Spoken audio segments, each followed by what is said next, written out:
اچھی بات دوسروں تک پھیلانا صدقہ جاریہ ہے۔ ایسی مزید اچھی ویڈیوز دیکھنے کے لیے اسلام آن سرونگ ہیومینٹی کو سبسکرائب کریں۔ ملکہ زبیدہ جو ہے یہ ہارون الرشید کی بیوی ہے، لیکن اتنی صالحہ تھی کہ جب ہارون الرشید نے چاہا کہ میں اس سے نکاح کروں تو اس نے کہا کہ میں اپنی مرضی کا حق مہر لوں گی۔ تو اس نے کہا کہ ٹھیک ہے، بادشاہوں کے لیے کیا مشکل ہوتا ہے حق مہر ادا کرنا۔ تو اس نے کہا کیا حق مہر لوگی؟ کہا بغداد سے نہر نکالو اور عرفات تک پہنچاؤ، یہ میرا حق مہر ہوگا۔ اور یہ بڑا مشکل کام تھا، اور اس کے لیے اس زمانے میں جو ہے وہ کتنے پیسے خرچ آئے، اور وہ نہر نکالی گئی۔ اور جب وہ نہر جاری ہو گئی تو جو خادم تھے انہوں نے آ کے حساب پیش کیا ملکہ کو کہ یہ اس کا حساب ہے، اتنے پیسے خرچ آئے ہیں۔ تو نہر کے کنارے جب وہ دورہ کرنے گئی، دیکھنے گئی، تو انہوں نے حساب پیش کیا تو اس نے کاغذ پھاڑ کر کے نہر کے اندر پھینک کر کے کہا ترکنا الحساب الی یوم الحساب، ہم اس کا حساب یوم حساب پہ چھوڑتے ہیں۔ تو وہ نہر پھر جب تک یہ جدید ذرائع نہیں آئے تھے تو حاجیوں کے لیے سیرابی کا باعث بنتی رہی، اور نہر زبیدہ کے آج بھی اثرات جو ہے وہ میدان عرفات کے اندر دیکھے جا سکتے ہیں۔ تو یہ بغداد سے چلتی تھی نہر اور مکہ المکرمہ تک پہنچتی تھی، اور یہ حق مہر تھا زبیدہ خاتون کا۔ اور یہ زبیدہ خاتون جو انتہائی نیک اور صالحہ خاتون تھی، یہ حضرت بہلول دانا کو ڈھونڈتی رہتی کہ ان سے کوئی دعا مل جائے، کیونکہ یہ مجاذیب میں سے تھے۔ مجذوب وہ ہوتا ہے کہ تجلیات کے وفود سے جس کا شیشہ عقل ٹوٹ جائے، اور وہ جو کہہ دے اللہ وہ کر دے۔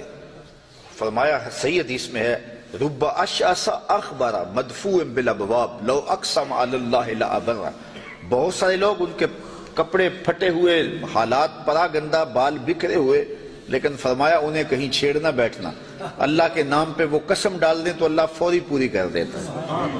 تو یہ اسی قبیلے کا فرد تھا بہلول دانا۔ ایک دن زبیدہ گزر رہی ہے دجلہ کے کنارے پہ، تو بہلول مٹی کے گروندے اپنے ہاتھوں اپنے پاؤں پہ بناتا ہے اور گرا دیتا ہے۔ یہ کبھی آپ نے بچپن میں منظر دیکھا، وہ گلی میں ریت پھینک جائے تو بچے جو ہے وہ پاؤں کے اوپر گروندے بنا دیتے ہیں اور پھر ان کو ہولے سے پاؤں نکال لیتے ہیں، پھر جب کھیل ختم ہو تو گرا دیتے ہیں۔ یہی شغل بہلول کر رہا ہے دجلہ کے کنارے۔ تو ملکہ زبیدہ گزری، پوچھا بہلول کیا کر رہے ہو؟ کہا جنت کے مکان بنا رہا ہوں۔ کہا بیچتے ہو؟ ہاں بیچنے کے لیے بنا رہا ہوں۔ کتنے کا؟ کہا کہ 10 روپے کا، فرض کرو 10 روپے کا ایک مکان بیچ رہا ہوں۔ 10 روپے کیا ہوتے ہیں؟ اس نے 10 درہم نکالے، بہلول کو دیے۔ بہلول نے پیسے دیکھے اور دجلہ میں پھینک دیے، اور ایک کے گرد دائرہ کھینچ کے کہا یہ تمہارا ہوا۔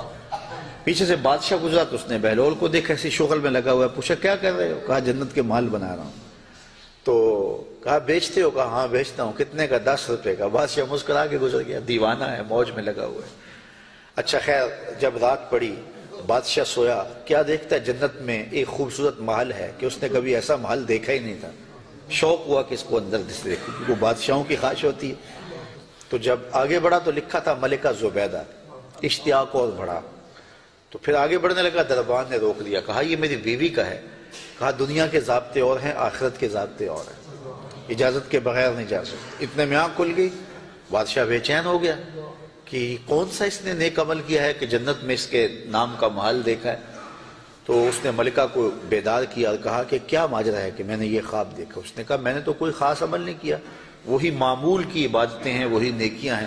ہاں یاد پڑا، آج میں گزر رہی تھی راستے میں دجلہ کے کنارے، بہلول بیٹھا تھا اور وہ محل تعمیر کر رہا تھا، وہ گروندے، اور کہہ رہا تھا یہ جنت کے محل ہیں۔ تو میں نے کہا کہ ٹھیک ہے، اپنی موج میں ہے، تو ایک میں نے اس سے خرید لیا تھا۔